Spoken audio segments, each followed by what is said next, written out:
बात है UP news से। इस समय हम वाराणसी के नेशनल हॉस्पिटल में हैं, जहां पे डॉक्टर प्रशांत पांडे जी हैं और आज इनसे बात करते हैं कि आजकल ऑक्सीजन लेवल लोगों का बहुत जल्दी कम हो जा रहा है, जिसके चलते लोगों की जान चली जा रही है, हार्ट अटैक हो जा रहा है, बहुत सारी समस्याएं हो जा रही हैं। तो बात करते हैं डॉक्टर प्रशांत पांडे जी से, जो MBBS MD हैं और बहुत सारे रोगों के बारे में जानते हैं और उसका इलाज भी अपने नेशनल हॉस्पिटल में करते हैं। डॉक्टर साहब से बात करते हैं कि आखिरकार ऑक्सीजन लेवल कम क्यों होता है और इसका मुख्य कारण क्या है। डॉक्टर साहब, ये आजकल जो ऑक्सीजन लेवल कम हो रहा है, इसका क्या कारण है? नमस्कार, मैं UP18 न्यूज़ के माध्यम से डॉक्टर प्रशांत, मैं MD मेडिसिन हूँ और एज ए फिजिशियन अपनी सेवाएं वाराणसी में स्थित नेशनल हॉस्पिटल में अपनी दे रहा हूँ जी। जैसा कि आपके द्वारा ये बहुत ही अच्छा जो है प्रश्न पूछा गया है कि ऑक्सीजन कम होने का कारण क्या है। ऑक्सीजन कम होने के देखिए बहुत सारे कारण हैं। पहला तो ये कारण है कि पहले से फेफड़े की कोई बीमारी हो। अच्छा। बच्चों में और बड़ों में निमोनिया एक सबसे बड़ा प्रमुख कारण जाना जाता है जी। वयस्कों में सांस से संबंधित, फेफड़ों से संबंधित बहुत सारे ऐसे इन्फेक्शन होते हैं जो डिलेड हमको या अर्ली एज में न डिटेक्ट होकर डिलेड स्टेज में जो है डायग्नोस हो पाते हैं, लास्ट में होते हैं। और यही चीजें आगे बढ़कर वृद्धावस्था में, जिसको हम कहते हैं कि बहुत ही कॉमन, अगर हम देखें पूरे पॉपुलेशन का लगभग 70% जो जनसंख्या है वृद्धावस्था में, ये इनसे कहीं न कहीं पीड़ित है। ऑक्सीजन सबसे पहले कम होने का कॉज क्या है कि कोई स्ट्रक्चरल एनोमलीज या पैथोलॉजी हो चेस्ट की, लंग्स जिसको बोलते हैं, दोनों तरफ के फेफड़ों का। बच्चों में अगर है तो बच्चों में तो शुरुआती जो कारण है वो ये कि निमोनिया, ब्रोंकाइटिस, निमोनाइटिस, उसके साथ साथ बाइलेटरल प्लूरल इफ्यूजन, जिसमें दोनों तरफ फेफड़ों में पानी भर जाता है। वयस्कों में अगर हम देखेंगे तो वही बच्चे जो पहले इनसे पीड़ित थे बाल अवस्था में, किशोरावस्था में, बड़े हो रहे हैं, कहीं न कहीं डॉक्टर द्वारा जो बताया गया है कि दवा का सेवन, नेबुलाइजेशन का, अनुलोम विलोम प्राणायाम या चेस्ट इंसेंटिव स्पायरोमेट्री जो एक्सरसाइज होती है, उनका भी आपका जो है एक्सरसाइज करते रहना, इनको कहीं न कहीं हम नेग्लेक्ट कर देते हैं, अनदेखा कर देते हैं।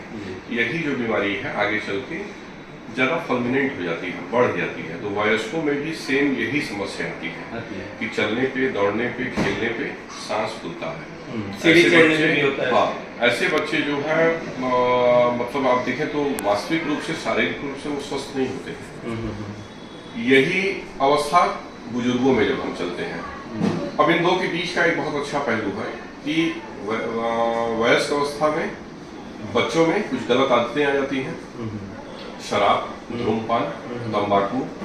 और वृद्धावस्था में देखेंगे तो आजकल वो जो मंजन एक चला है, जिसको बहुत ही कॉमन सामान्य भाषा में रानी मंजन या ऐसा जो भी जो वगैरह, हाँ, ये इनका सेवन जो है ये फेफड़े के अंदर जो वायु कोश हैं उनको प्रभावित बहुत करते हैं। अच्छा। यही लीड करता है और इस बीमारी की शुरुआत यहीं से होगी, जिसको हम बोलते हैं एक्यूट ब्रोंकियल अस्थमा या क्रॉनिक ब्रोंकियल अस्थमा।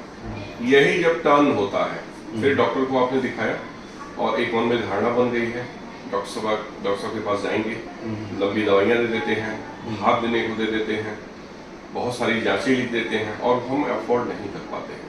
ज़्यादा मायने ये नहीं रखता कि अफोर्ड नहीं करते हैं। बीमारी किसी को देख के नहीं होती है। सही बात है। बीमारी गरीब को भी वही होती है, अमीर को भी होती है। मानो जो शरीर है, इसकी जो संरचना ईश्वर द्वारा बनाई गई है, वो गरीब के लिए भी वही है और अमीर के लिए भी वही है, पढ़े लिखे लोगों के लिए भी है, मध्यम वर्गीय लोगों के लिए भी वही है और जो कम पढ़े लिखे हैं उनके लिए भी वही। निर्भर हम पर करता है कि हम कितना स्व अनुशासित हैं, हम कितना नियम का पालन कर रहे हैं, हम कितना अपने स्वास्थ्य के प्रति जागरूक हैं और हम जिस डॉक्टर से इलाज ले रहे हैं उस पर हमारा कितना विश्वास है। यहाँ हमने अनदेखा किया वयस्क अवस्था में यही चीजें, bronchial asthma, COPD chronic obstructive pulmonary disease में हो गया, ILD interstitial lung disease. Interstitial lung disease तो इतना खतरनाक है कि एक सीमेंट की जो बोरी है, अगर उसको हम नमी वाले स्थान पे रख दें और फिर धूप वाले स्थान पे दे दें, बिल्कुल वो काट जैसा जो कड़ा होता है, वही स्थिति फेफड़ों की हो जाती है, एकदम कड़ा हो जाएगा। बिल्कुल वही स्थिति फेफड़ों की होती है। तो आप समझ लीजिए कि ऐसी स्थिति में जिम्मेदार कौन है? डॉक्टर ने तो आपको जागरूक किया, लेकिन हमने क्या किया कि हम अपनी सुविधाओं को देखते हैं, कम दवाइयाँ हो, कम जो है भाप देना हो, और अगर भाप बताया भी जाता कि किस तरीके से लेना है तो उसकी सही विधि भी हम जाके घर पे न लें। और एक हमने आरोप लगा दिया कि डॉक्टर ने ऐसा हमारे साथ किया नहीं पाया। तो ये सारी दिक्कतें चल के फलस्वरूप ऑक्सीजन के लेवल को कम करेंगे, जो आपका आज के इस टॉपिक का सबसे बड़ा प्रमुख जो है विषय है। अब इसमें होता क्या है, ऑक्सीजन जब कम होगा तो एक सामान्य चीज है, कॉमन चीज है कि कार्बन डाइऑक्साइड का लेवल बढ़ेगा। जब कार्बन डाइऑक्साइड का लेवल शरीर में बढ़ता है तो कार्बन डाइऑक्साइड हम लोग भी जानते हैं कि एक तरीके का जहर है, टॉक्सिन ही है। CO2 लेवल जब बढ़ेगा तो ब्लड का pH लेवल परिवर्तित होगा, pH लेवल होगा तो एनाइन गैप्स हैं, लैक्टेट की वैल्यू है, बाइकार्बोनेट है, ये सारी चीजें परिवर्तित होती हैं। फलस्वरूप एक तरीके से ब्रेन तक ऑक्सीजन सही नहीं पहुंच रहा है तो ऑब्वियस सी बात है कि आपको क्या होगा, नींद आने लगेगी। शरीर के अंदर बहुत सारे परिवर्तन होंगे, फेफड़ों की संरचनात्मक बहुत सारे परिवर्तन देखने को मिलते हैं। तो ये ऑक्सीजन का अगर लेवल एक हद तक कम होते होते जा रहा है जिसमें आपने उसको डायग्नोस नहीं किया, स्वयं तो आप डायग्नोस नहीं कर सकते। पेशेंट को तो लगता है कि नहीं हमको तो बस नींद आ रही है, और सर हम आजकल बहुत ज्यादा सो रहे हैं, उसका एक ही ये जो है आंसर होता है कि हमको सर पता नहीं क्यों बहुत नींद आ रही है। अभी हमारे पास OPD में 2-3 दिन पहले पुरानी चेस्ट की पेशेंट है, तो हम लोग उसके लिए एक बाइपेप थेरेपी देते हैं। अच्छा। उसका जो है इंस्पायरेटरी का रेशियो है जिसको हम सेट करते हैं। हम इसके लिए आर्टेरियल ब्लड गैस ABG एक जांच होती है जिसमें pH लेवल को देखते हैं, कार्बन डाइऑक्साइड का, पार्शियल प्रेशर ऑक्सीजन का, लैक्टेट की वैल्यू देखते हैं, एनाइन गैप्स को देखते हैं, बाइकार्ब की वैल्यू को देखते हैं, और इन सब के आधार पे हम उस मशीन से जो है ऐसे जो सांस फूलने वाली बीमारी है, ऑक्सीजन का जो स्तर कम चल, उन लोगों को ठीक करते हैं। तो 2 दिन हमने बाइपैप की थेरेपी, 3 दिन दिया। पेशेंट की जो सोने वाली जो समस्या थी उसमें उसको हद तक आराम हुआ। आपने अभी एक जो बातों में कहा कि नहीं सीढ़ी चढ़ते हुए जो है चलने पे सांस फूलना, हम देखेंगे तो थोड़ा सा ये इससे डिफरेंस है, क्योंकि आपके चैनल के माध्यम से मैं चाहता हूं कि इस पर भी हम बिल्कुल एक अच्छा प्रकाश डालें। सीढ़ी चलते हुए सांस फूलना ये इस चीज को बताता है कि फैट कहीं न कहीं ज्यादा है, वो चाहे हृदय पे हो भार, चाहे फेफड़े पे हो। बहुत बच्चों के प्रति स्नेह, बहुत हमारा अपने प्रति स्नेह कि हम मलाई भी खा लें, हम दूध भी खा लें, हम पराठा भी खा लें, हम पूरी भी खा लें, हम देसी भी खा लें, लेकिन जो हम फैट एब्जॉर्ब कर रहे हैं वो डिपॉजिट हो रहा है और उसको हम बर्न नहीं कर रहे हैं, कैलोरी को जला नहीं रहे हैं। वो चाहे बच्चा हो, चाहे वयस्क हो, चाहे वृद्धावस्था हो, चलने के बाद 10 स्टेप के बाद, 15 स्टेप के बाद उसको सांस फूलने लगेगा। ये पहला अलार्मिंग साइन है कि हम सभी को अपने स्वास्थ्य में, अपने आहार विहार में, अपने व्यवहार में सुधार करने की आवश्यकता है। और यही चीजें आगे चल के कार्डियक जो है बीमारियों में तब्दील हो जाती है और हमको समय भी नहीं देता, पता भी नहीं चलता।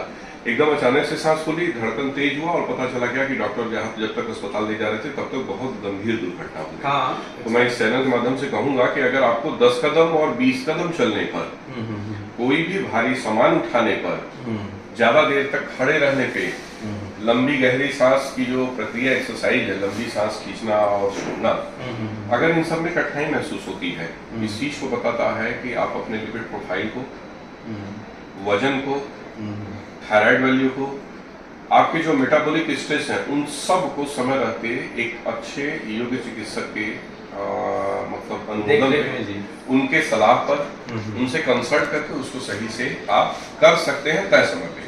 और गंभीर बीमारियों जिसमें बहुत सबसे पहली बीमारी फेफड़े से संबंधित और हृदय से है। देखिए दोनों एक दूसरे के पूरक है, दोनों तरफ फेफड़ा है और बीच में हृदय है हमारा। फेफड़े पर अगर कोई भी लोड आएगा तो हृदय की जो बाहरी संरचना है, दीवार है, उस पर कहीं न कहीं उसका असर रहेगा, इफेक्ट पड़ेगा। फलस्वरूप तेज हृदय गति, हृदय की चाल की अनियमितता जिसको बोलते हैं, या उनकी संरचनाओं में जो हृदय जो पंप कर रहा है ब्लड को, उनमें कहीं न कहीं परिवर्तन आना ही तय है।